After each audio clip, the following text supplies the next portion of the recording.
ঝরবে আর কত মানুষ মরবে।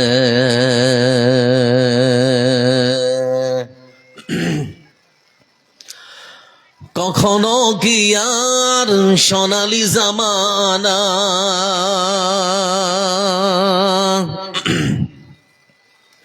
কখনো কি আর সোনালি জামানা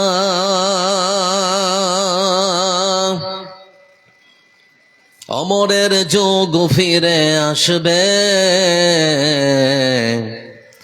আর কত রক্ত ঝরবে আর কত রক্ত ঝরবে আর কত মানুষ মরবে।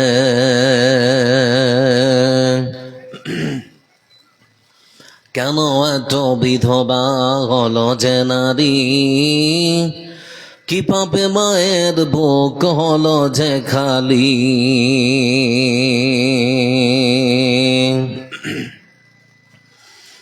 কেন এত বিধবা হলো যে নারী, কি পাপে মায়ের বুক হলো যে খালি।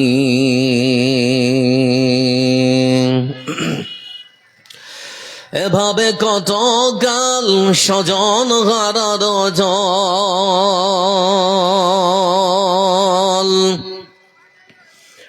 এভাবে কত কাল স্বজন হারার জল। তারা নির্বাক জবানে কাঁদবে আর কত রক্ত ঝরবে আর কত রক্ত ঝরবে আর কত মানুষ মরবে।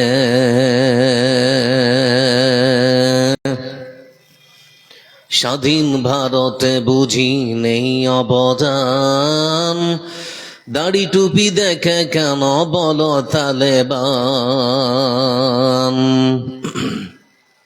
স্বাধীন ভারতে বুঝি নেই অবদান, দাড়ি টুপি দেখে কেন বলো তালেবান।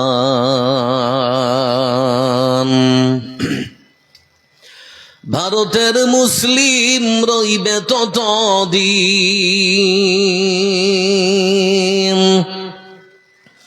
যতদিনে পৃথিবী থাকবে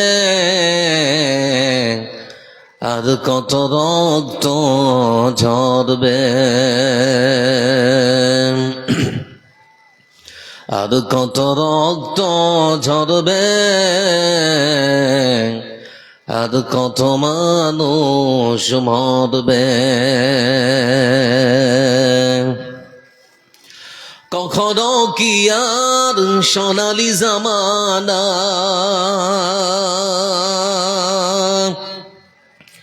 অমরের যোগ ফিরে আসবে আর কত রক্ত ঝরবে আর কত রক্ত ঝরবে আর কত মানুষ মরবে।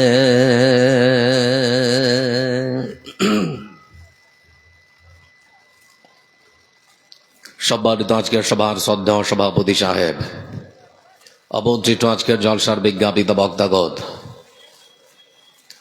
সামনে বসা পিতৃবতুল্য কাকাজিরা, সমবয়স্ক ভাইরা, পর্দার আড়ালে বসা বা অবধ আগত আজকের জলসায় জাতি ধর্ম বর্ণ দল মন্দির বিশেষে যারা এসেছেন, আসছেন, আসবেন, যারা চলে গেছেন, আপনাদের সকলকে যেন আমার পক্ষ থেকে আন্তরিক শুভেচ্ছা, প্রীতি, অভিনন্দন বার্তা। প্রশংসার মালিক কে? সবাই বলি, প্রশংসার মালিক কে? এজন্য প্রশংসা করব কার? সুখের সময় প্রশংসা করবেন কার? আর দুঃখের সময় প্রশংসা করতে হয় কার? সর্বসময় প্রশংসা আছে মহান সত্য আল্লাহ রাব্বুল আলামিনের জন্য, যার হাতে রয়েছে সত্য আধিপত্যের মালিকানা। যারা দেশে সূর্য পূর্ব দিকে ওঠে পশ্চিমে অস্ত যায়, যে মহান সত্তা আল্লাহ রাব্বুল আলামিন বিশ্বের মানুষকে সৃষ্টি করে ছেড়ে না দিয়ে অসংখ্য অগণন নিয়ামত দিয়ে সারা পৃথিবীকে সুন্দর করে সাজিয়ে সৃষ্টিজীবের জীবন রক্ষা করেছেন যে মহান রব, মহান সত্তা আল্লাহ রাব্বুল আলামিন বান্দার প্রতি তার অসংখ্য দয়া, তার ভালোবাসা, তার কৃপা সবকিছু স্বীকারোক্তি জানিয়ে সেই মহান রবের প্রশংসা আদায় করব। কৃপণতা না করে সকলে একবার পড়ব আলহামদুলিল্লাহ। আজকের এই জালসাতে আসতে পেরে আপনারা খুশি না বেজার? মনটা ভালো না খারাপ গো? ভালোর বহিঃপ্রকাশটা একটু ধীরে হলো না? আপনার ফুটবল খেলা দেখেছি, যা সত্যতা বা হাকিকাত হলো লাথির কম্পিটিশন। কোনো ছেলে সজোরে বলটাকে পায়ে আঘাত করে যদি গোল দিতে পারে, বাইরের দর্শক যারা খেলা দেখে তারা তখন সজোরে চিৎকার দেয়, গোল বলে, সেই চিৎকারে নেকি হবে বলে মনে হয় আপনাদের কারো? হাদিসের পরিভাষায় শব্দ এসেছে তামলাউল মিজান। আল্লাহর প্রশংসা আদায় করতে গিয়ে কেউ যদি একবার আলহামদুলিল্লাহ বলে, সে বান্দার আমলের দাঁড়িপাল্লাকে মহান রব হাসরের ময়দানে নেকি দিয়ে ভর্তি করে দেবেন। তাহলে আলহামদুলিল্লাহ যদি বলি তো লাভ আছে না ক্ষতি আছে? আপনারা বাঙালি না বিহারি? হাঁপাহাঁপি নাকি? আচ্ছা, আমরা আরেকবার আল্লাহর প্রশংসা আদায় করবো, কৃপণতা করব না। আলহামদুলিল্লাহ। পেছনের মানুষগুলো বিজেপি করেন দেখি। শান্তি বর্ষিত হোক তার পক্ষ থেকে, তার মনোনীত প্রেরিত পৃথিবীর সর্বসেরা মহামানব বিশ্বনবী মুহাম্মদ মুস্তাফা সাল্লাল্লাহু আলাইহি ওয়াসাল্লামের উপরে আল্লাহুম্মা সাল্লি আলাইহি ওয়া সাল্লিম বারিক আলাইহি। আপনারা দীর্ঘক্ষণ ধরে আলোচনা শুনছেন সেই মাগরিব থেকে। আমি আপনাদের কাছে এক অধম, আপনাদের ভালোবাসার টানে, আপনাদের ডাকে অনেকটা পথ অতিক্রম করে ছুটে এসেছি। আমি আপনাদের বক্তা, আপনারা আমার শ্রোতা। আমি ওয়াদা করছি পরিবেশ আপনারা যতক্ষণ বসে থাকবেন আমি আপনাদের ছেড়ে পালাবো না ইনশাআল্লাহ, আমি কথা দিচ্ছি। আপনারা শ্রোতা হয়ে আমার সঙ্গে একটু ওয়াদাবদ্ধ হতে পারবেন? আমি যতক্ষণ বলবো জরুরি প্রয়োজন ছাড়া আমাকেও আপনারা ছেড়ে পালাবেন না ইনশাআল্লাহ। বলা যাবে না নাকি? মানে 12টা তো শুধু ঘড়ির কাঁটার বাজে না, সবারই বেজে গেছে কাছাকাছি। তো যাক, তারপরেও যদি বসে থাকেন আপনাদেরকে নিত্য নতুন কিছু কথা শোনাতে পারবো, বাস্তবমুখী, যেগুলো আমাদের শোনা অতীব জরুরি। এই জন্য আজকে সংক্ষিপ্ত বিবরণে আপনাদেরকে শোনাবো সমাজ শুদ্ধিকরণের জন্য একজন নেতার আদর্শের প্রয়োজন, যার নাম মুহাম্মদ মুস্তাফা সাল্লাল্লাহু আলাইহি ওয়াসাল্লাম। এ বিষয়ে সংক্ষিপ্ত কিছু বিবরণ আপনাদের সামনে পেশ করব। আমরা শেষ করে সবাই একসঙ্গে এখান থেকে যাব। একবার সবাই বলে ইনশাআল্লাহ। আল্লাহ আমাদের আপনাদের সবাইকে কবুল করুন, আমরা বলি আমিন। আপনাদেরকে মাঝে মাঝে একটু বিরক্ত করব, কথা বলাবো, এটা আমার অভ্যাস। এ স্বাধীন ভারতবর্ষে মুসলমানরা কি স্বাধীনভাবে বসবাস করতে পারে? যে ভারতবর্ষকে বলা হয় ধর্মনিরপেক্ষ দেশ, যে ভারতবর্ষ স্বাধীন হয়েছে আমরা জানি। এই স্বাধীন ভারতবর্ষে মুসলমানদের স্বাধীনতা কোথায়? ভারতবর্ষের সব থেকে বড় রাজ্য উত্তরপ্রদেশের সম্ভাল জেলায় মসজিদ সার্ভের নাম করে 5 জন তরতাজা মুসলমান যুবককে পরিকল্পনা করে খুন করা হলো। কে করবে বিচার? যারাই রক্ষক তারাই ভক্ষক। তবে মনে রাখবেন একটা কথা, কেউ যদি অন্যায় ভাবে কারো মার কল খালি করে, আল্লাহ তার মার কল খালি করবে। কেউ যদি অন্যায় ভাবে কারো স্ত্রীকে বিধবা বানায়, আল্লাহ তার স্ত্রীকে বিধবা বানাবে। কেউ যদি অন্যায় ভাবে কারো সন্তানকে এতিম বানায়, আল্লাহ তার সন্তানকে এতিম বানাবে। স্বাধীন ভারতবর্ষে মুসলমানদের স্বাধীনতা কোথায়? লাউড স্পিকারে আজান দেওয়ার জন্য মসজিদের মুয়াজ্জিনকে ধরে পাকড়াও করে জেলখানায় বন্দী করা হয়। স্বাধীন ভারতবর্ষে আমার স্বাধীনতা কেড়ে নেওয়া হচ্ছে কেন? আমার ধর্ম তো আমাকে শিক্ষা দিয়েছিল, কম দিন কম ওয়ারিয়া দিন লা ইকরাহা ফিদ্দিন, ধর্মের মধ্যে কোনো জুলুম চলবে না। এজন্য আমার ধর্ম আমাকে শিক্ষা দিয়েছে। চাঁচকি বা আপনাদের পাকড় বা আপনাদের গ্রাম গন্ধাইপুর গ্রামের কোনো মুসলমান যদি রাস্তা দিয়ে হাঁটো, যদি দেখো দেবী মা, দুর্গা মা, কালী মা, সরস্বতী মার পূজা হচ্ছে, খবরদার তাদের দেব দেবীগুলোকে দেখে তোমরা গাল বন্ধ করবে না, নাহলে তারা অজান্তে তোমার আল্লাহকে গাল দিতে পারে। এই শিক্ষা দিয়েছে আমার ইসলাম আমাকে। এজন্য কোনোদিন কোনো মুসলমান কোনো দেবী বা মূর্তিকে কখনো আমরা গাল বন্ধ করি না। তাহলে স্বাধীন ভারতবর্ষে আমার স্বাধীনতায় হস্তক্ষেপ করা হচ্ছে কেন? শুধুমাত্র ইসলামের নামে দ্বিচারিতা করা হচ্ছে কেন? এর সদুত্তর মুসলমান কার কাছে পাবে? এজন্য বলতে চাচ্ছি বন্ধু আমার, যারা এখানে বসে আছেন, কষ্ট করে হলো আপনার বাচ্চাটাকে লেখাপড়া শিখিয়ে মানুষ করাতে হবে। দরকার হলে দিনে একবেলা কম খাবেন, কিন্তু প্রতিজ্ঞা করবেন আপনার বাচ্চাটাকে মানুষের মতো করে মানুষ করবেন। আপনার বাচ্চাকে আমি উচ্চ শিক্ষা দেওয়ার জন্য জোরালো আবেদন করছি না, তবে সুশিক্ষা দেওয়ার জন্য জোরালো আবেদন করছি। লক্ষ্য করে দেখুন, জন্ডে রাসূল সাল্লাল্লাহু আলাইহি সাল্লাম তিনি বলেছেন, হে আল্লাহ, তুমি আমাকে সেই শিক্ষা দিও না যে শিক্ষা আমার ক্ষতি করে, উপকার করে না। শিক্ষা মানুষের ক্ষতিও করে, সব শিক্ষা মানুষের জন্য উপকারী নয়।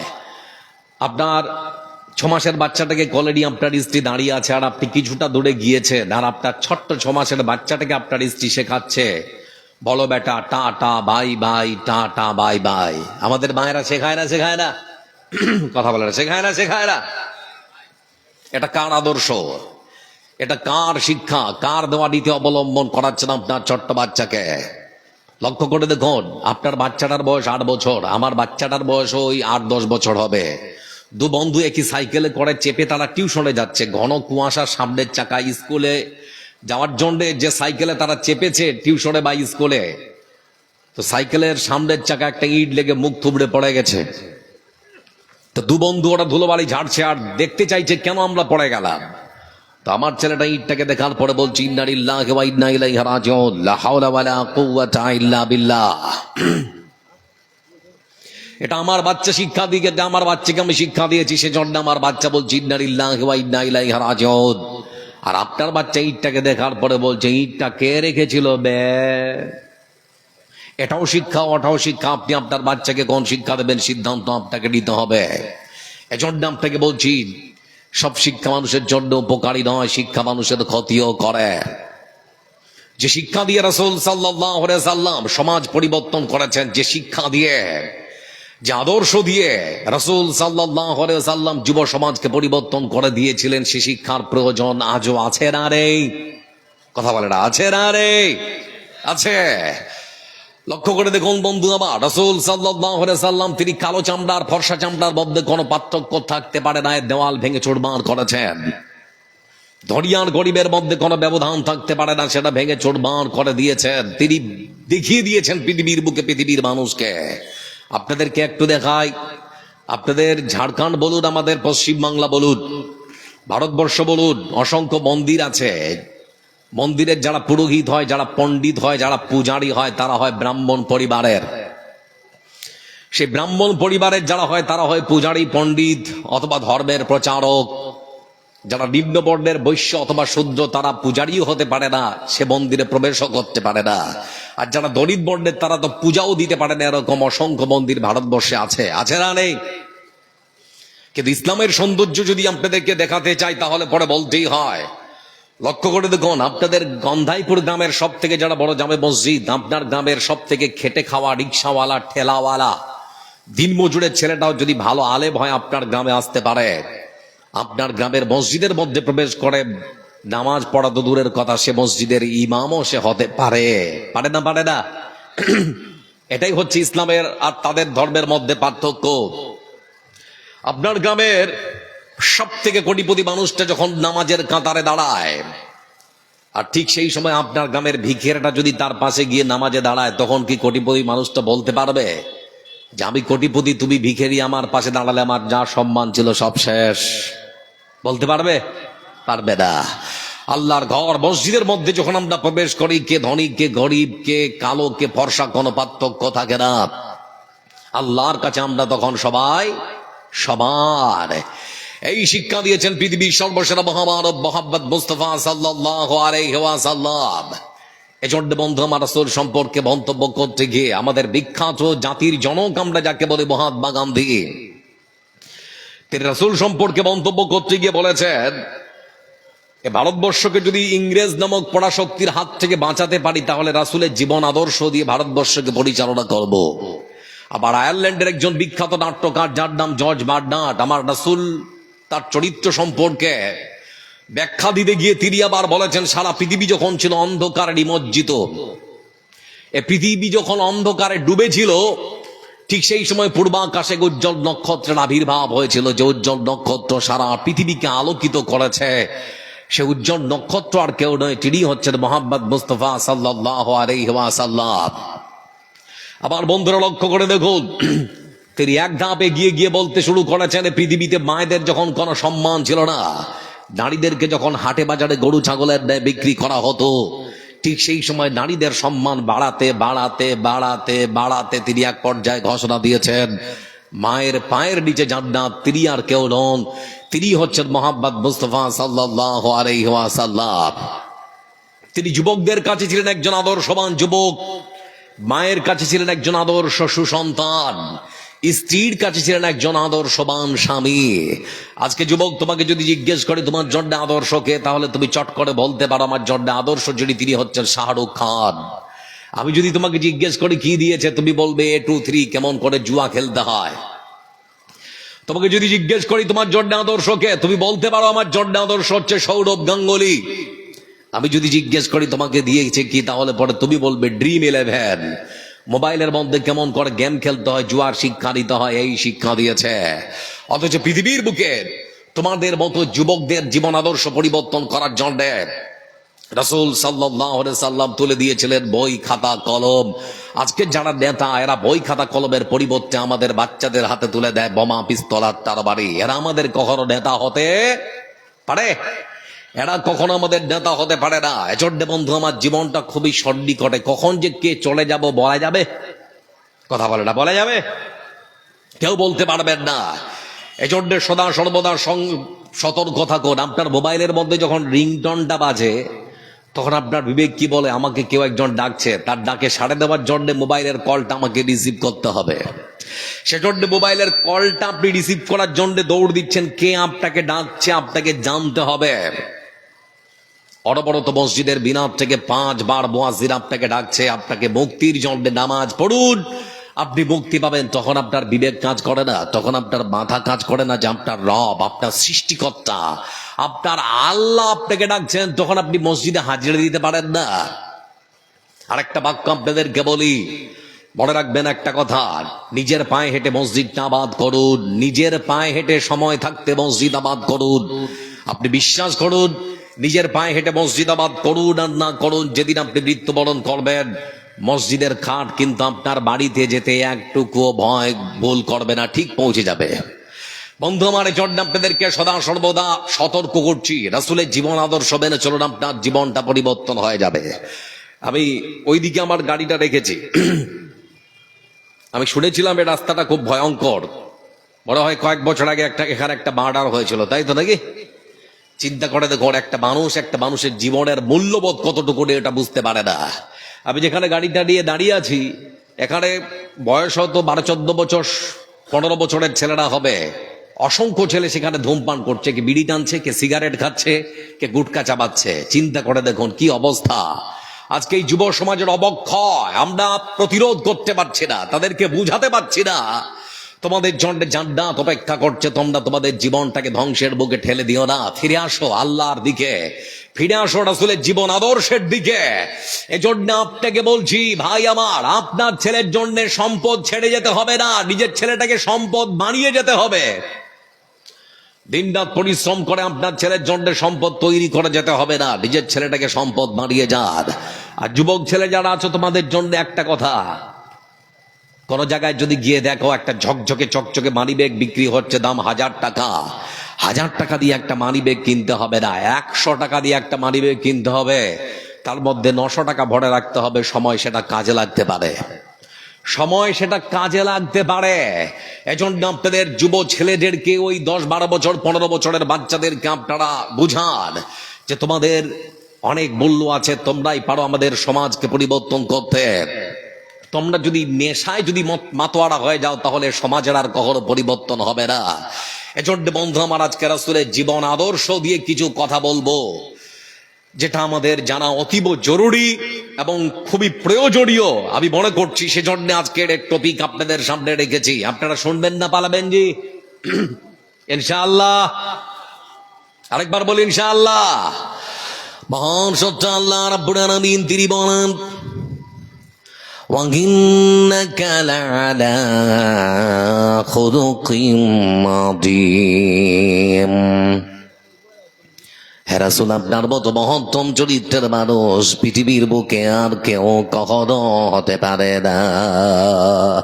নিশ্চয় আপনি একজন মহত্তম চরিত্রের অধিকারী। আল্লাহ বলছেন। কে বলছেন? একটু কথা বলেন, কে বলছেন? আল্লাহ বলছেন। এজন্য বন্ধু আমার, রাসূলুল্লাহ সাল্লাল্লাহু আলাইহি ওয়াসাল্লাম তার স্ত্রী আয়েশা রাদিয়াল্লাহু তাআলা আনহাকে ডেকে বলতেন, আয়েশা রে, সমাজের কোন মানুষ যদি তোমাকে জিজ্ঞেস করে আমার চরিত্রটা কেমন, আমার আখলাক কেমন, আমার ব্যবহার খারাপ কেমন, কেউ যদি তোমাকে জিজ্ঞেস করে, আয়েশা শুনে নাও, দিনের আলোতে যা দেখো, রাতের অন্ধকারে যা দেখো, মানুষ যদি জানতে চায় সব খুলে খুলে মানুষের কাছে তুমি বর্ণনা করে দাও। আয়েশা রাদিয়াল্লাহু তাআলা আনহাকে সমাজের যখনই কোনো মানুষ জিজ্ঞেস করেছেন রাসূলুল্লাহ সাল্লাল্লাহু আলাইহি ওয়াসাল্লামের চরিত্র সম্পর্কে, যখনই জানতে চেয়েছেন, বা আয়েশা রাদিয়াল্লাহু তাআলা আনহা রাসূলের চরিত্রের বিবরণ দিতে গিয়ে তিনি বলেছেন, আল্লাহর কোরআনটা যেমন, আমার রাসূলের চরিত্রটা হলো ঠিক সেরকম। মানে আল্লাহর কোরআনে আল্লাহ যা বলতে বলেছেন, আমার রাসূল তাই বলেন, তাই করেন, বেশিও করেন না, কমও করেন না। এজন্য রাসূল সাল্লাল্লাহু আলাইহি ওয়াসাল্লাম তার নিজ চরিত্রের বর্ণনা দিতে গিয়ে পৃথিবীর মানুষকে তিনি আবার নিজেই বলেছেন, বয়স্তলি উতাম্মিমা মাকারিমাল আখলাক। এই পৃথিবীর বুকে মহান সত্তা আল্লাহ রাব্বুল আলামিনের পক্ষ থেকে আমাকে চরিত্রের পূর্ণতা দান করে পাঠানো হয়েছে। চরিত্রহারা মানুষের চরিত্র গঠন করার জন্য আল্লাহর পক্ষ থেকে পৃথিবীতে এসেছি। আমি চরিত্রের পূর্ণতা নিয়ে পৃথিবীর বুকে এসেছি। এজন্য বন্ধু আমার, এই পৃথিবীর বুকে কোন ছাত্র যদি মনে করে চরিত্রের সার্টিফিকেটের প্রয়োজন, তাহলে পরে স্কুলের হেডমাস্টার, না হয় কলেজের প্রফেসরের কাছে ছুটে যেতে হয়, না হয় কোন নেতা, না হয় কোন মন্ত্রীর কাছে ছুটতে হয়। কিন্তু আমার রাসূল সাল্লাল্লাহু আলাইহি ওয়াসাল্লাম চরিত্রের সার্টিফিকেট নেওয়ার জন্য না কোনো নেতা, না কোনো মন্ত্রী, না কোনো হেডমাস্টার, না কোনো কলেজের প্রফেসর, আমার রাসূলকে চরিত্রের সার্টিফিকেট খানা যিনি দিয়েছেন, তিনি আর কেউ নন, আকাশ আর জমিনের স্রষ্টা মহান সত্তা আল্লাহ রাব্বুল আলামিন। চরিত্রের সার্টিফিকেট কে দিয়েছেন? একটু কথা বলেন, কে দিয়েছেন? আল্লাহ দিয়েছেন। এজন্য বন্ধু আমার, এই পৃথিবীর বুকে মহান সত্তা আল্লাহ রাব্বুল আলামিন তার রাসূলকে প্রেরণ করেছেন মূলত শান্তির বার্তা পৌঁছে দেওয়ার জন্য।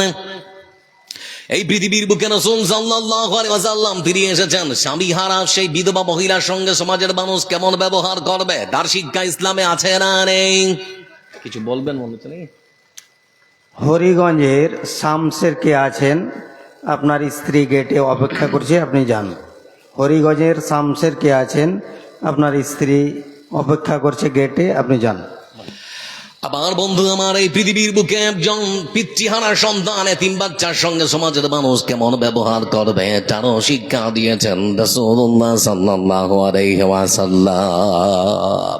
আবার পৃথিবীর বুকে আজকের যে সকালবেলা আপনি যে গরুটাকে ছুরি চালাবেন, কিভাবে কাটতে হবে তারও শিক্ষা ইসলামে আছে না রে?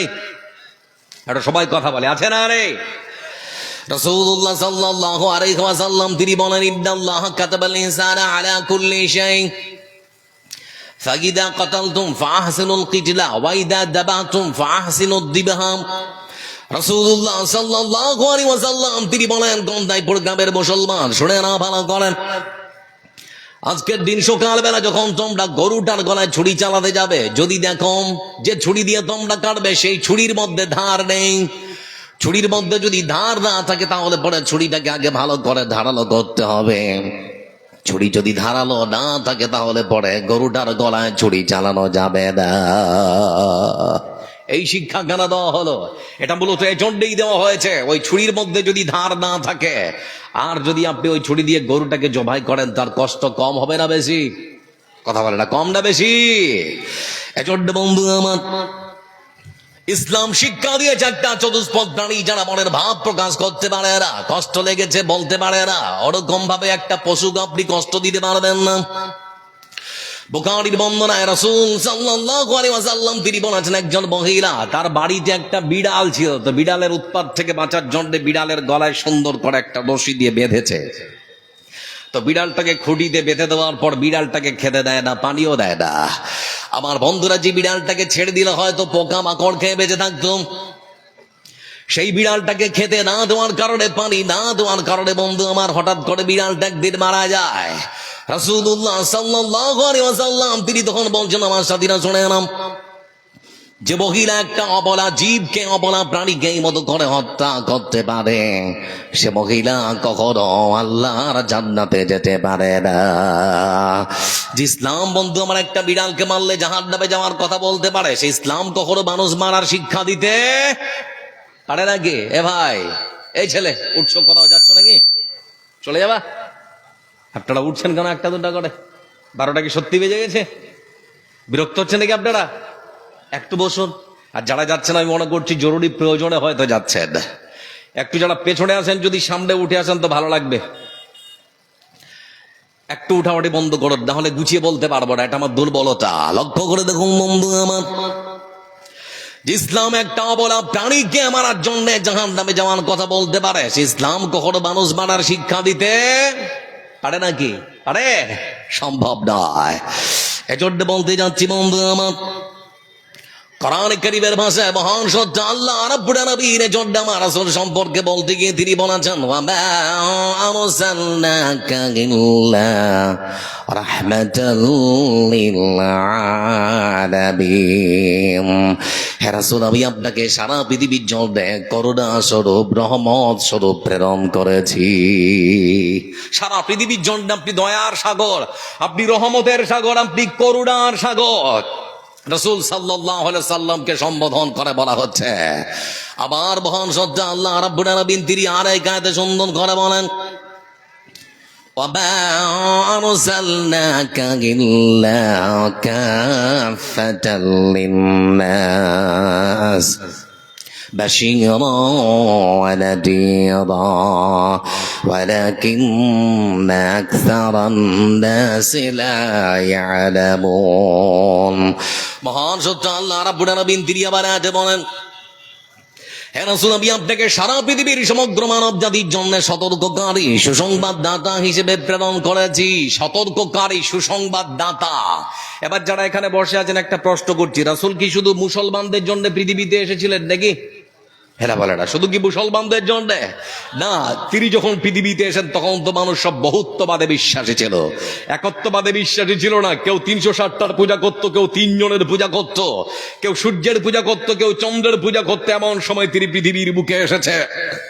বলতে যাচ্ছি বন্ধু বারে, জর্ডা আল্লাহ বলছেন, হে রাসূল, আমি আপনাকে সারা পৃথিবীর সমগ্র মানব জাতির জন্য সতর্ককারী আর সুসংবাদদাতা হিসেবে প্রেরণ করেছে।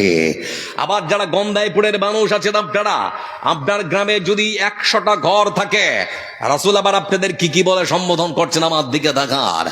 বিশ্বনবী সাল্লাল্লাহু আলাইহি ওয়াসাল্লাম গন্ধাইপুরের মানুষদেরকে তিনি আবার সম্বোধন করে বলেছেন, শুনে নাও, তোমাদের ঘরে যদি 100টা ঘর থাকে, তার মধ্যে 5টা ঘর যদি অমুসলিমদের হয়, খ্রিস্টানদের হয়, ওই সংখ্যালঘুদের নিরাপত্তার দায়িত্ব তোমাদেরকে বুঝে দিতে হবে।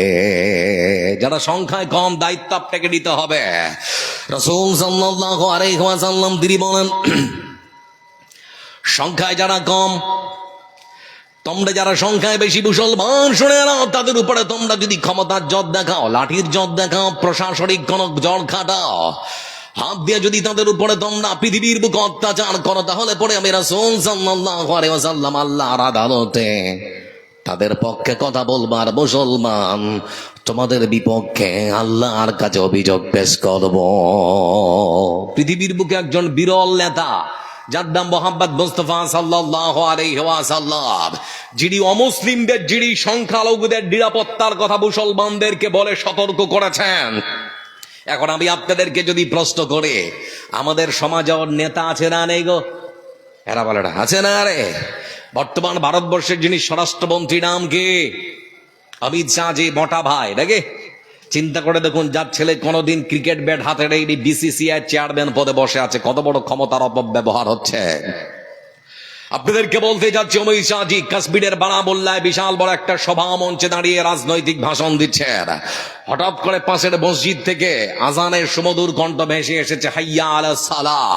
তিনি ততক্ষণাৎ নিজের বক্তব্যকে থামিয়ে দিয়েছেন, কিছুক্ষণ নীরবতা অবলম্বন করলেন। নামাজ আজান যখন শেষ হলো, তিনি যে বাক্যগুলো বলেছেন সেটা আমি কট করছি আপনাদের সামনে। দেশের স্বরাষ্ট্রমন্ত্রী অমিত শাহজি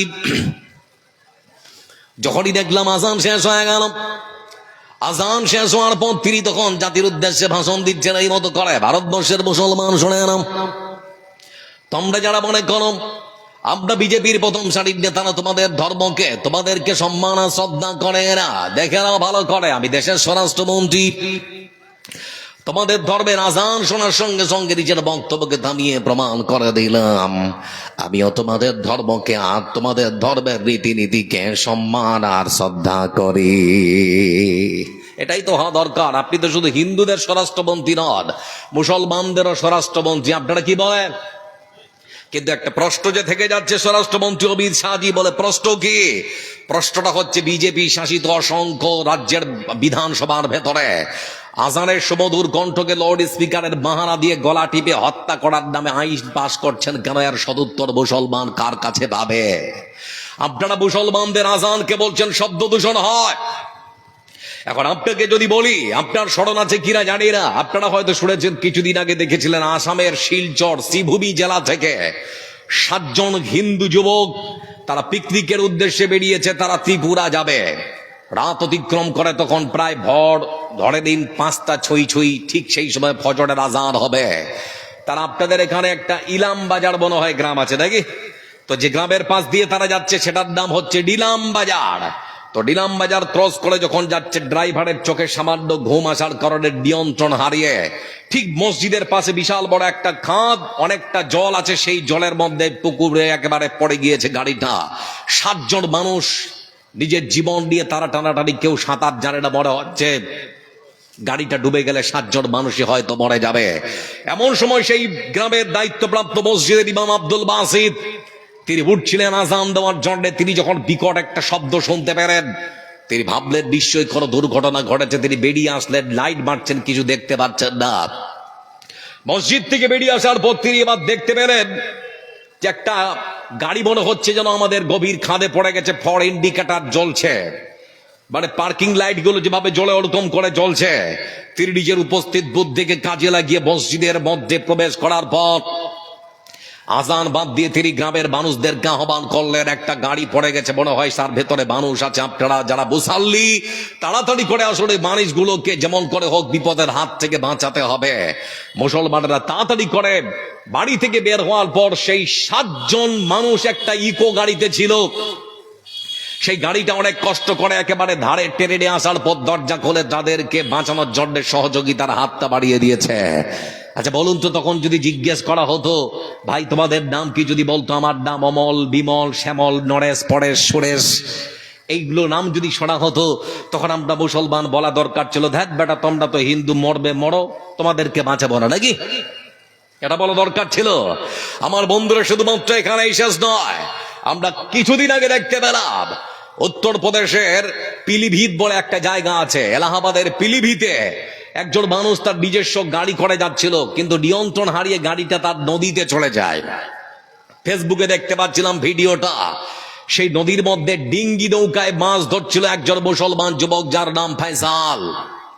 অসংখ্য হিন্দু যুবক তারা রাস্তায় দাঁড়িয়ে নদীর পাড়ে তারা তামসা দেখছে, গাড়িটা ডুবছে, কিন্তু কেউ সাহায্যের জন্য হাত বাড়িয়ে দেয়নি। জীবন মরণ দিয়ে যখন টানাটানি গাড়ির ভেতরে, তখন বসে আছে যে ড্রাইভার, একজন হিন্দু, যার নাম হচ্ছে শুভম। সেই শুভমকে বাঁচানোর জন্য কোনো হিন্দু ভাই নেমে আসেনি। ছোট্ট ডিঙ্গি নৌকা নিয়ে ততক্ষণাৎ তড়িঘড়ি করে সেই গাড়ির কাছে গিয়ে দরজাটা খুলতে গিয়ে যখন আমার ভাই শুভমকে টেনে বের করছে, আমি ভিডিওর মধ্যে দেখতে পেলাম তার ডিঙ্গি নৌকাটা ডুবে গেল। তারপরও বাঁচানোর জন্য তার হাতটা ছেড়ে দেয়নি, তাকে টেনে উপরে তুলেছে। আচ্ছা বলুন তো, তখন ফয়সালের মনে উচিত ছিল এটা বলা, ভাই তোমার নাম কি? যদি সে বলতো আমার নাম শুভম, তখন বলা দরকার ছিল, বেটা তুমি তো হিন্দু, ডুবে মরো, তোমাকে বাঁচাবো না, তাই তো নাকি?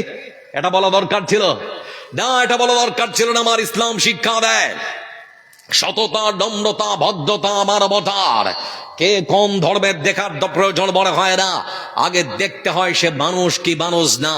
এখন আপনাদেরকে যদি বলি বন্ধু আমার, আপনারা অবাক হয়ে যাবেন। আমাদের পশ্চিমবাংলার পার্শ্ববর্তী একটা রাজ্য আছে যার নাম বিহার। বিহার রাজ্যের পাটনা জেলার ঠিক একেবারে সদর শহরাঞ্চল এলাকায় বিশাল বড় একটা মন্দির আছে। সে মন্দিরের প্রধান যিনি পুরোহিত, যার নাম বদ্রীনারায়ণ স্বামী, তিনি পূজাতে বসেছেন। ওম নমঃ ভগবতী বাসুদেবায়া, পূজা চলছে। এমন সময় বন্ধু আমার, রাম নবমীর সকালবেলা তার বাড়ির ছোট্ট ছেলেটা মিছিলে বেরিয়েছে বাইক র্যালিতে। তো তার ছোট্ট ছেলেটা তখন গাড়ি চালাচ্ছে প্রায় 100-110 কিলোমিটার, অ্যাপাচি RTR দিয়ে বেরিয়েছে। তো মানে সেরকম যুবক ছেলে দুরন্ত গতিতে ছুটে চলেছে তার বাইকটা। পাশের রাস্তার ডিভাইডারে সজোরে ধাক্কা মেরেছে। আমার বন্ধুরা ততক্ষণাৎ মাথার থেকে রক্তক্ষরণ শুরু হয়ে গেল। তার বন্ধুরা তড়িঘড়ি তাকে পাটনা সদর জেলা হাসপাতালে ভর্তি করলো। খালি আপনাদেরকে দেখাচ্ছি ইসলামের সৌন্দর্য। রাসূল সাল্লাল্লাহু আলাইহি ওয়াসাল্লাম তার জীবন আদর্শ দিয়ে মানুষের মন জয় করেছেন। আপনাদেরকে খালি সেটা দেখাতে চাচ্ছি, আমার দিকে চেয়ে থাকুন। আমার বন্ধুরা লক্ষ্য করে দেখুন, ঠিক সেই সময় তার বন্ধুরা ফর্ম দিয়েছে বদ্রীনারায়ণ স্বামী, সেই মন্দিরের প্রধান পুরোহিত, যে পুরোহিত লিখে দিয়েছে মন্দিরের বাইরের দেওয়ালে অহিন্দু প্রবেশ নিষেধ, কোন মুসলিম প্রবেশ করতে পারবে না, হিন্দু ছাড়া কেউ মন্দিরে ঢুকতে পারবে না। আচ্ছা, আপনাদের যদি প্রশ্ন করি, ভারতবর্ষের বা সারা পৃথিবীর কোন মসজিদের দেওয়ালে লেখাতে পারবেন যে মুসলমান ছাড়া অন্য কোন ধর্মের মানুষ মসজিদে প্রবেশ করতে পারবে না? কোথাও লেখা আছে? এরা বলুন, লেখা থাকে? কেউ দেখাতে পারবেন না লেখা আছে। এবার আমি আপনাদেরকে বলতে চাচ্ছি, ঠিক সেই সময় ফোন দেওয়া হচ্ছে। পুরোহিত মশাই কি করছেন? বলে আমি তো এখন পূজাতে বসেছি। বলে পূজাতে বসলে হবে না, আপনার বাচ্চা ছোট ছেলেটা অ্যাক্সিডেন্ট করেছে, তাড়াতাড়ি করে আপনাকে আসতে হবে। বলে কোথায়? বলে আমরা পাটনা সদর সরকারি জেলা হাসপাতালে। ডাক্তার বলেছে 2 ঘন্টার মধ্যে 4 ব্যাগ রক্ত লাগবে, না হলে বাঁচানো যাবে না। তড়িঘড়ি করে পরিবার সহ ছুটে আসলো। আসার পরে ঘরের মধ্যে ঢুকে দেখছে তার ছেলের মাথায় বিশাল বড় ব্যান্ডেজ। ডাক্তারকে বলছে, ডাক্তার কি ব্যাপার? বলে অন্তত 3 ব্যাগ তো লাগবেই। বলে তাহলে আমার শরীর থেকে নিন। বলে আপনার রক্তের গ্রুপ বলে O পজিটিভ, বলে চলবে না। মা বলছে আমার শরীর থেকে নিন, রক্তের গ্রুপ মিল খাচ্ছে না। তার ভাই বলছে আমার শরীর থেকে নিন, বলে হবে না। এমন সময় তার বড় ছেলে মোবাইলটা বের করে ফেসবুকে একটা পোস্ট দিয়েছে, আমার কোন ফেসবুক ফ্রেন্ড যদি থাকো, আমার ছোট্ট ভাইটা মৃত্যুর সঙ্গে লড়াই করছে, কেউ যদি থাকো তাহলে সহদয় আমার বন্ধু, 1-1.5 ঘন্টার মধ্যে এসে একটু সহযোগিতা করো রক্ত দিতে, এই গ্রুপের রক্ত লাগবে A+। ঠিক সেই সময় শুধুমাত্র পোস্টটা পাবলিক হয়েছে। এমন সময় পাটনা সদরে 3 জন মুসলমান যুবক, তার মধ্যে একজনের নাম সাদ্দাম হোসেন, আরেকজনের নাম আশরাফুল হক, আরেকজনের নাম আবু সাইল। 3 জন মুসলমান বন্ধু, তারা সেখানেই ছিল। রক্তের গ্রুপ যখন ম্যাচ হয়ে গেছে, তারা দেরি না করে ততক্ষণাৎ ছুটে চলেছে পাটনা সদর সরকারি জেলা হাসপাতালে।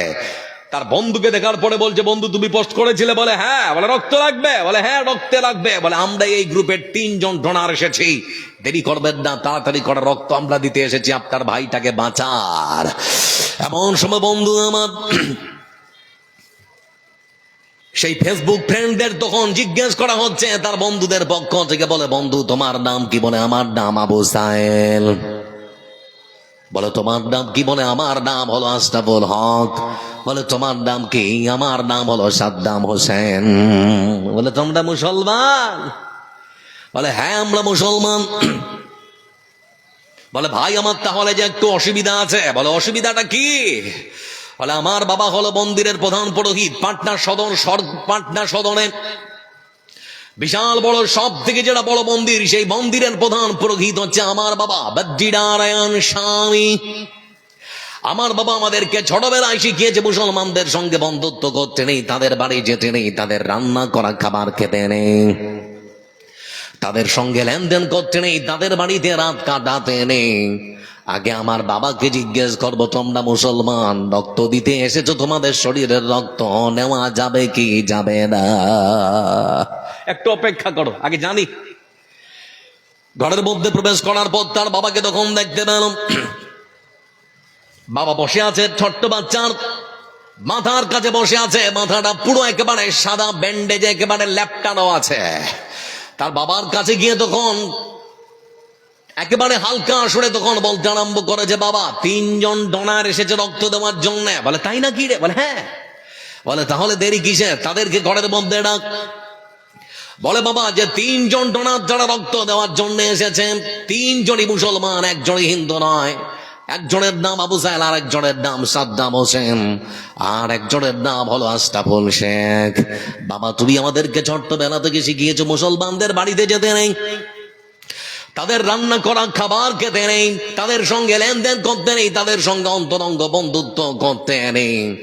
বলতে চাচ্ছি বাবা যাদের সঙ্গে একসঙ্গে খেতে নেই তাদের বাড়িতে যেতে নেই, যাদের সঙ্গে বন্ধুত্ব করতে নেই তাদের শরীর থেকে রক্ত নেওয়া যাবে কি যাবে না? যেই এই কথাটা বলেছে পণ্ডিত মশাই তখন হুট করে চেয়ার ছেড়ে দাঁড়িয়ে উঠে তখন বলছে ডাক্তার ধর্ম আগে, জীবন রক্ত নিয়ে জীবনটা বাঁচা, তারপর দেখা যাবে। চিন্তা করে দেখুন, এজন্যই তো বলতে চাচ্ছি ভাই হিন্দু ভাই আমার অমল বিমল শ্যামল, আমরা মুসলমান কোনদিন তোমাদের ধর্মকে ঘৃণা করি না, কোনদিন কোন হিন্দুকে ঘৃণা করি না, রেকর্ড নেই, দেখাতে পারবে না। আজকে তারপরে ভারতবর্ষের মেইন স্ট্রিম মিডিয়া, প্রথম সারির যে মিডিয়া, সেখানে সম্প্রচার করা হয় হিন্দু খাতরে মে হ্যায়, নাকি বলা হয় না? হয় না? ভারতবর্ষের প্রধানমন্ত্রী তোমার, স্বরাষ্ট্রমন্ত্রী তোমার, প্রতিরক্ষা মন্ত্রী তোমার, রাষ্ট্রপতিও তোমার, তারপরও তোমরা বিপদে। তাহলে একটা কাজ করো, ওই পদগুলো মুসলমানদের দিয়ে দাও, তাহলে অন্তত তোমরা বাঁচতে পারবে, নাকি? আমাদেরকে দিয়ে দাও, দেখিয়ে দিব তোমরা নিরাপদ থাকবে, কোনোদিন তোমাদের উপর অত্যাচার হবে না। বলতে চাচ্ছিলাম বন্ধু আমার, এজন্য বিপদে পড়লে তখন আর কেউ দেখে না হিন্দু কি মুসলমান। এটাই তো ভারতবর্ষের সৌন্দর্য আর সংস্কৃতি, আমরা সবাই মিলেমিশে থাকতে চাই। আপনারা মারপিট চান? এরা বলেন আপনারা মারপিট চান? আপনাকেও মারপিট চাই না। এবার গন্ধাইপুরের মুসলমান আপনারা এবার অপেক্ষা করুন, খালি ভালো কথা আছে। এজন্য বিশ্ব নবী সাল্লাল্লাহু আলাইহি ওয়াসাল্লাম গন্ধাইপুর গ্রামের মুসলমানদেরকে মুসলমান হওয়ার শিক্ষা দিয়েছেন। শুনে নাও, মুসলমান কাকে বলেন? আল মুসলিম মান সালিমাল মুসলিমুন মিন লিসানিহি ওয়া ইয়াদিহি। রাসূলুল্লাহ সাল্লাল্লাহু আলাইহি ওয়াসাল্লাম তিনি বলেন গন্ধাইপুরের মুসলমান তোমরা জেনে নাও মুসলমান কাকে বলে, মুসলমানের ডেফিনেশন কি, সংজ্ঞাটা কি। আমার রাসূল বলেছেন মুসলমান তাকেই বলা হয় যার হাত আর মুখ থেকে তার প্রতিবেশী নিরাপদ থাকে। আপনার প্রতিবেশী যদি হিন্দু হয়, আপনার প্রতিবেশী যদি অমুসলিম হয়, তারপরেও আপনি কাকে গালবন্ধ দিতে পারবেন না, তাহলে পরে আপনি মুসলমান। আবার রাসূল সাল্লাল্লাহু আলাইহি ওয়াসাল্লাম আর এক হাদিসের মধ্যে তিনি বলেন মান ইয়াদবাল্লি মা বাইনা লিহিয়াইহি ওয়া মা বাইনা রিজলাইহি আযমান লাহুল জান্নাহ। রাসূলুল্লাহ সাল্লাল্লাহু আলাইহি ওয়াসাল্লাম তিনি বলেছেন গন্ধাইপুরের মা খানা ভাই বোন যারা জালসা শুনতে এসেছেন, আমার রাসূল সাল্লাল্লাহু আলাইহি ওয়াসাল্লাম তিনি বলেছেন পৃথিবীর মুসলমান তোমরা জেনে নাও দুটো জিনিসের দায়িত্ব তোমরা যদি পৃথিবীতে নিতে পারো, আমি রাসূল সাল্লাল্লাহু আলাইহি ওয়াসাল্লাম তোমাদের জন্য আল্লাহর জান্নাতের দায়িত্ব নিয়ে নেব। কি এমন দুটো জিনিস গো? রাসূল সাল্লাল্লাহু আলাইহি ওয়াসাল্লাম তিনি বলেন এই পৃথিবীর বুকে কেউ যদি তার বুকের দায়িত্ব নিতে পারে, এই বুক দিয়ে কাউকে কখনো গাল বন্ধ করবে না, লজ্জা স্থানের যদি দায়িত্ব নিতে পারে, বৈধ ছাড়া অবৈধ কোনো জায়গায় ব্যবহার করবে না। রাসূল সাল্লাল্লাহু আলাইহি ওয়াসাল্লাম তিনি বলেছেন এই দুটো জিনিসের দায়িত্ব তোমরা যদি পৃথিবীতে নিতে পারো, আমি রাসূল তোমাদেরকে নিরাপত্তা দিচ্ছি, তোমাদের জন্য আল্লাহর জান্নাতের দায়িত্ব নিয়ে নেব। আবার আরেক হাদিসের পরিভাষায় রাসূল সাল্লাল্লাহু আলাইহি ওয়াসাল্লাম তিনি বলেন লাউলা আনা শুক্কা আলা উম্মতি আলাইকা বিসওয়াক। রাসূল সাল্লাল্লাহু আলাইহি ওয়াসাল্লাম তিনি বলেছেন মুসলমান শুনে নাও, ভালো করে তোমরা জেনে নাও, আমি যদি আমার উম্মতের উপরে কখনো ভারী না মনে করতাম, আমার উম্মতের উপরে যদি আমি কষ্ট না মনে করতাম, তাহলে পরে আমার প্রত্যেক উম্মতদেরকে হুকুম দিতাম তারা যেন নামাজের পূর্ব মুহূর্তে তাদের দাঁতগুলোকে ভালো করে মিসওয়াক করে নেয়, তারা যেন তাদের দাঁতগুলোকে ভালো করে ব্রাশ করে নেয়। এটা কে জন্য বলা হলো? আমার বন্ধুর ইসলাম প্রথমত আপনাকে শিক্ষা দিয়েছে আপনি হাত দিয়ে কাউকে মারতে পারবেন না, এই মুখ দিয়ে কাউকে গাল বন্ধ করতে পারবেন না। তারপরে ইসলাম আবার আপনাদেরকে সতর্ক করছে শুনে নাও, তোমরা যদি মুসলমান হয়ে থাকো মুখের দুর্গন্ধ দিও আপনা করো, মুসলমানকে কষ্ট দিতে পারবেন না। মসজিদের মধ্যে নামাজ শেষ, সাহাবীরা উসখুস করছে, কি যেন হয়ে গেল। রাসূলের কাছে খবর এসেছে কাঁচা পেঁয়াজ আর রসুনকে কেউ যেন নামাজ পড়তে এসেছিল। বিশ্বনবী সাল্লাল্লাহু আলাইহি ওয়াসাল্লাম তিনি ততক্ষণ তার সাথীদেরকে প্রশ্ন করেছিল, আমার সাথীরা তোমরা শুনে নাও, আজকের থেকে তোমরা কাঁচা পেঁয়াজ আর রসুনকে মসজিদের মধ্যে নামাজ পড়ার জন্য আসবে না। এখন প্রশ্ন হলো আপনাদের কাছে, কাঁচা পেঁয়াজ খাওয়া হালাল না হারাম? কথা বলে। আর কাঁচা রসুন খাওয়া হালাল না হারাম? হালাল বস্তু, তারপরেও খেতে নিষেধ করছেন, খেয়ে মসজিদে আসা যাবে না। বলে কেন? বলে মুখ থেকে যে গন্ধ বের হয়, তোমার পাশে যে দাঁড়াবে মুসলমান মুসাল্লিটা, তার হয়তো কষ্ট হতে পারে। ইসলাম কত উদার যে মুখের দুর্গন্ধ দিয়েও একটা করে মুসাল্লিকে আপনি কষ্ট দিতে পারবেন না, এর নাম হচ্ছে মুসলমান। এখন প্রশ্ন হচ্ছে বন্ধু আমার, যারা গুটকা চাবায়, যারা বিড়ি টানে, সিগারেট খায়, তাদের মুখ দিয়েও দুর্গন্ধ আছে না নেই?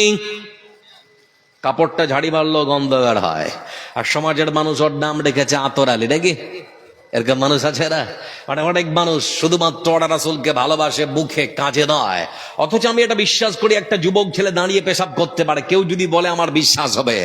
কিন্তু রাসূলের নামে কেউ যদি মিথ্যাচার করে, কেউ যদি কটু কথা বলে, অসংখ্য যুবক ছেলের তারা দাঁড়িয়ে যাবে নিজের জীবনের শেষ রক্তবিন্দু, রক্ত ফোঁটা দিয়ে হলেও রাসূলের সম্মানকে কখনো কেউ ধুলিস্যাৎ করবে এটা বেড়ে নিতে পারবে না। কিন্তু বলতে যাচ্ছি যুবক ভাই আমার, শুধুমাত্র মুখে ভালোবাসলে তো হবে না, কাজে রাসূল সাল্লাল্লাহু আলাইহি সাল্লামকে ভালোবেসে দেখাতে হবে। আপনারা শুনেছেন কিনা জানি না, বর্ধমানের একজন বক্তা আছেন, আমার শিক্ষক, এখন বর্তমানে ভাইরাল একজন বক্তা, প্রথম সারির ইয়াসিন ভাই আমার, নাম শুনেছেন? ওনার বাবা শওকাত সাহেব আর আমি, ছাত্র আর শিক্ষক মিলে দুজনে যাচ্ছি হাওড়া উলুবেড়িয়ার প্রোগ্রামে। তো উলুবেড়িয়া স্টেশন ক্রস করবে এমন সময় আমাকে বলছে, আব্দুল জব্বার একটা কাজ করো, চলো এই চায়ের দোকানটায় চা খাই, খুব সুন্দর চা বানায়। তো চা খেতে খেতে হুজুর আমাকে বলছে, জানো এরা আমাকে যে বছর ডাকবে আমি ভাবতে পারিনি। আমি বললাম কেন হুজুর? বলে গত বছর আমাকে নিয়ে একটু ঝামেলা হয়ে গিয়েছিল। তখন আমাকে উনি বলতে শুরু করলেন যে আমাকে যখন স্টেজে নিয়ে এসেছে, নিয়ে আসার পর সভাপতি সাহেব ঘোষণা করলেন এখন শওকাত সাহেবকে দেওয়া হবে, যে যেখানে আছেন তাড়াতাড়ি করে বসে পড়ুন। 4,500 থেকে 5,000 বিশাল বড় সভামঞ্চ, একেবারে খাঁচা খাঁচ লোক ভরে গেল কিছুক্ষণের মধ্যে। আমি আমার আসন ছেড়ে এই আসনে এসে বসলাম, মাইক্রোফোনটা হাতে নিয়েছে, এমন সময় সভাপতি সাহেব আবার পেছনে টেনে শেখ যেখানে বসে আছে এরকম জায়গায় বসিয়ে দিলেন। তো আমি জিজ্ঞেস করলাম ব্যাপার কি? তো উনি বলছেন একটা কাওয়ালিওয়ালা এনেছি, ও একটা কাওয়ালি গাইবে, তারপর আপনার বালা। আপনারা কাওয়ালি শুনেছেন তো নাকি? তো কাওয়ালি একটা গাইবে, তারপরে আপনার পালা। তো মনটা একটু খারাপ হলো, চেয়ার থেকে যখন টেনে আমাকে পেছনে আবার বসিয়ে দিয়েছে। তারপরেও যখন এসেছে একজন অতিথি, তো কাওয়ালি ও গাইতে শুরু করলো। গাইতে গাইতে সে এক পর্যায়ে বলতে শুরু করেছে, জিসকে সিনে মে ইশকে রাসূল নেহি উসকা ঈমান নেহি, মানে লম্বা টানে বলছে আর কি, এরকম করে, জিসকে সিনে মে ইশকে রাসূল নেহি উসকা ঈমান নেহি, মানে এরকম ঘুরতে ঘুরতে ঘুরতে একদম শায়েখের দিকে। তো হুজুর বসে আছেন। তো কথার অর্থ হচ্ছে না যার অন্তর রাসূলের ভালোবাসা নেই তার ঈমান নেই। কথাটা তো সত্য, সত্য না মিথ্যা? সত্য। তো হুজুর মনে মনে ভাবছেন যে যেভাবে আমাকে আঙ্গুল দিয়ে ইশারা করছে, তো আমার তো মনে হচ্ছে 27 বছর ধরে বুখারি পড়াচ্ছি, আমার ঈমান নেই নাকি বে, মানে এরকম একটা চিন্তা ভাবনা মনের মধ্যে এসেছে। তো কাওয়ালিওয়ালা কাওয়ালি গিয়ে ক্লান্ত হয়, তখন এখানে বসেছে। এমন সময় হুজুর তখন বলছেন যে যতটা আমাকে বলেছে ততটা বলার তো অধিকার আমারও আছে। তো চলে গেলে তো আর বলতে পারবো না। আমাকে তখন বলছে, আব্দুল জব্বার জীবনে তো গজল বলি না, জানি না, সেজন্য তারপরও 4 লাইন বানিয়ে দিলাম।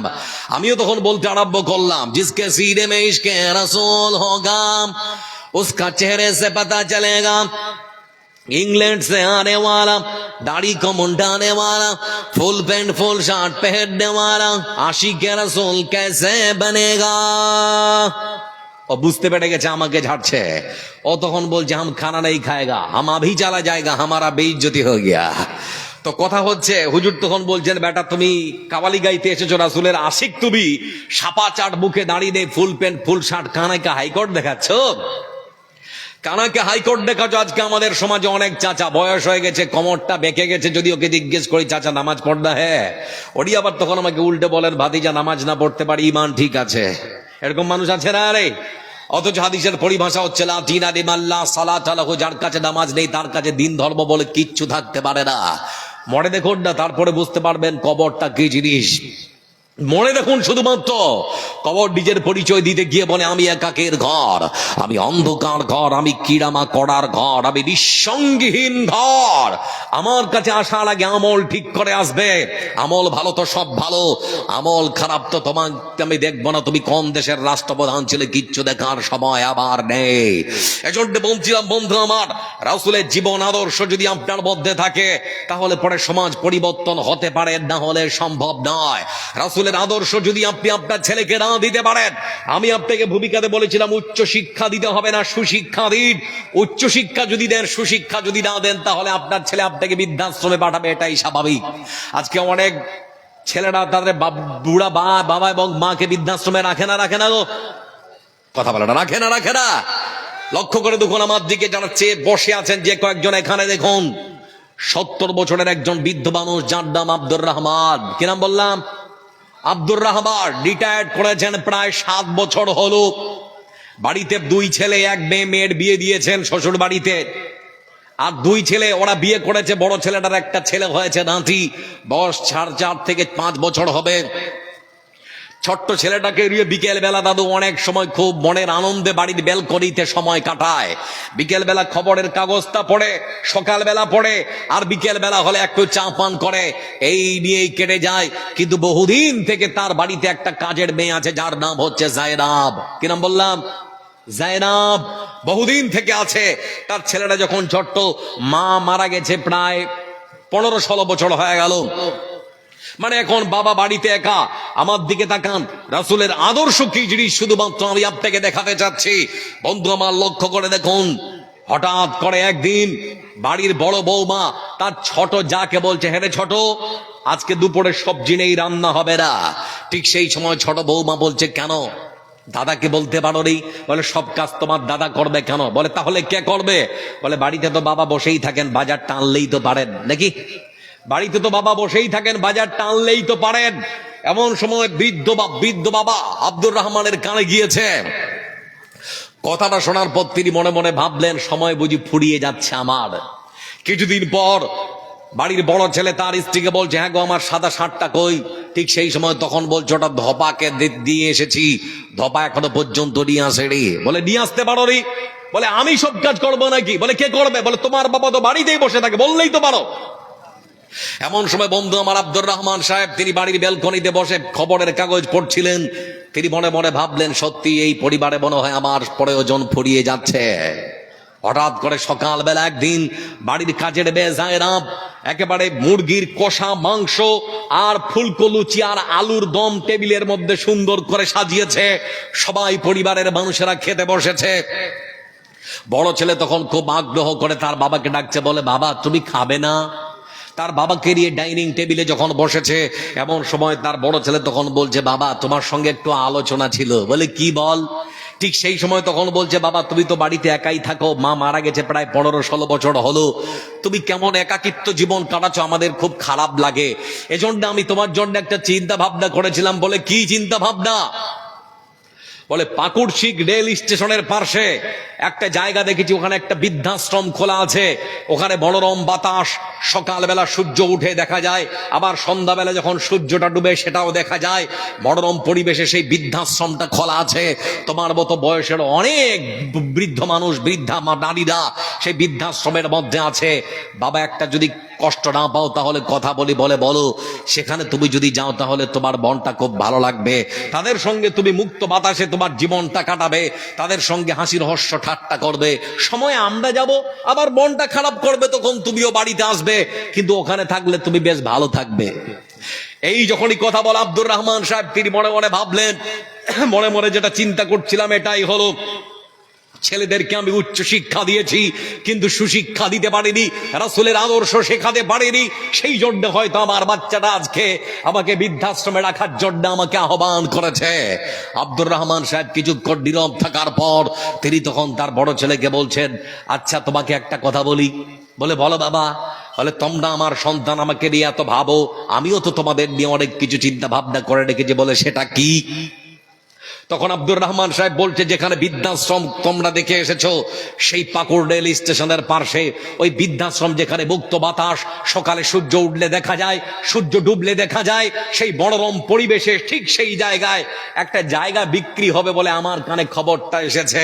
বাবা, একটা কাজ করো, তোমরা দুই ভাই মিলে, এখন তো সচ্ছল, মাস গেলে কেউ 50, কেউ 55, কেউ 60,000 টাকা তোমরা কামাও। একটা কাজ করো, সেই বৃদ্ধাশ্রমের পাশে যে জায়গাটা বিক্রি হবে, ওই জায়গাটা তোমরা দুই ভাই কিনে নিয়ে বৃদ্ধাশ্রমের পাশে একটা সুন্দর করে বিল্ডিং তোমরা তৈরি করো। সেখানে তোমরা তোমাদের জীবনটা কাটাও মুক্ত পরিবেশে, মনোরম পরিবেশে। সূর্য ডুববে দেখতে পাবে, সূর্য উঠবে দেখতে পাবে। প্রয়োজন যখন হবে আমি তোমাদেরকে আমার বাড়িতে নিয়ে আসবো, প্রয়োজন যদি হয় তোমরা আবার আমার বাড়িতে আসবে। জানো বাবা, এই বাড়িতে তোমার মার অনেক স্মৃতি জড়িয়ে আছে। এই ডাইনিং টেবিলে যখন খেতে বসি, তখন মনে হয় তোমার মা আমাকে ডাকছে, তোমার মা আমাকে খাবার পরিবেশন করছে। এই চেয়ারে যখন বসি, তখন মনে হয় তোমার মা চেয়ারটার মধ্যে বসে আছে। এই বাড়ির মধ্যে এত স্মৃতি জড়িয়ে আছে যে তোমার মার স্মৃতিগুলো আমি ভুলতে পারি না। সেজন্য তোমাকে বলছি, বেটা তুমি একটা কাজ করো। বলে, সেটা কি? বলে, সেখানে গিয়ে তোমরা বৃদ্ধাশ্রমের পাশে জায়গাটা কিনে সেখানে একটা বড় বিল্ডিং ঘর তৈরি করো। যেই এই কথা বলেছে, দুই ছেলে আর বৌমা, বড় বৌমা ছোট বৌমা, বড় বড় চোখ করে তখন তারা শ্বশুরের দিকে তাকায়, আর ছেলেরা বাপের দিকে তাকায়।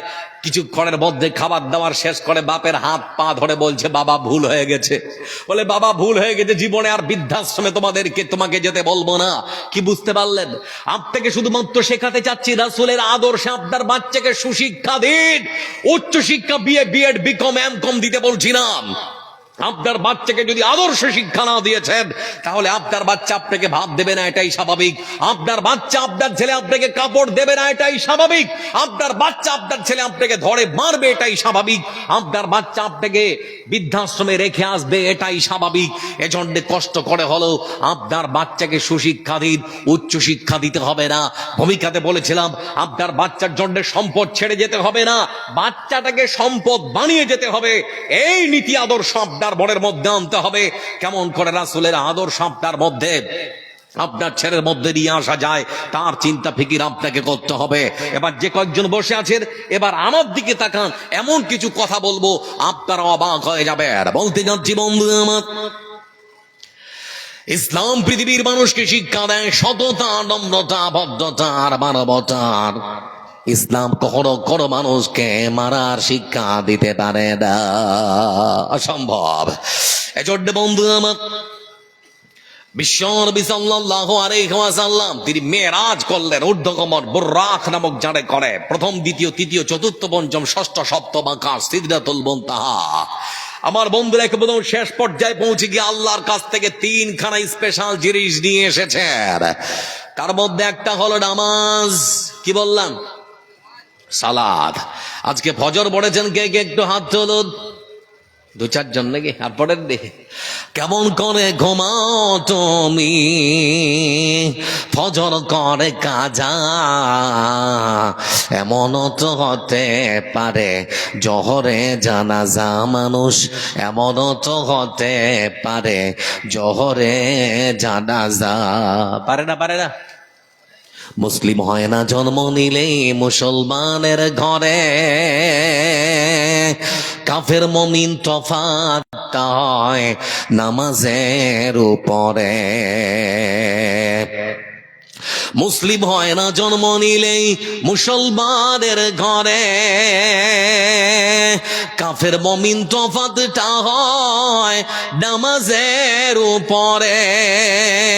এই জীবনে সালাত যেন, এই জীবনে নামাজ যেন হয় না কবু কাজা, এমনও তো হতে পারে জোহরে জানাজা মানুষ, এমনও তো হতে পারে জোহরে জানাজা। সবাই বলে নামাজ পড়বো ইনশাআল্লাহ, বলি ইনশাআল্লাহ। বলতে যাচ্ছি বন্ধু আমার,